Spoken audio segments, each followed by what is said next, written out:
So sa Xiaomi 15, meron siyang triple camera setup, 50 megapixels sa main, 50 megapixels sa telephoto, and 50 megapixels sa ultra wide.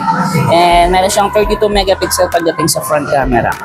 So naka-Leica Summilux optical lens na siya, and ginagamitan na siya ng Xiaomi Hyper AI.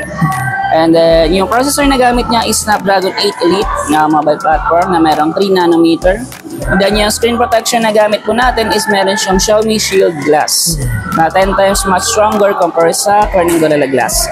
And then yung display na gamit natin is naka-crystal rest dynamic 1 to 120 Hz AMOLED display. So sobrang smooth ang transition ng screen natin once na ginagamit natin. And then meron siyang 5,240 mAh na battery na may Xiaomi Surge battery. Tinikod niya? Yes, may dalawang color siya, black and white. And yung variant niya is 12 gig, 512 GB na internal storage. Mas Leica lens ang gamit niya? Yes, Leica lens na po siya. Leica lens na. So ito, available for pre-order dito sa SM Rosario, sa Xiaomi Store at doon sa Phone Style Store. Hanapin na si Mr. Christian Crucis. At ano mas mga friendly stock natin dito.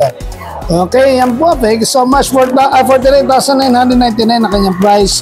Pero pa na pre-order ka, marami kang makukuha freebies. Yes. Kaya lang, meron tayong Xiaomi printer worth 7,199 and meron siyang Xiaomi gift box. Hindi ka nalugi doon. Hindi ka nalugi doon.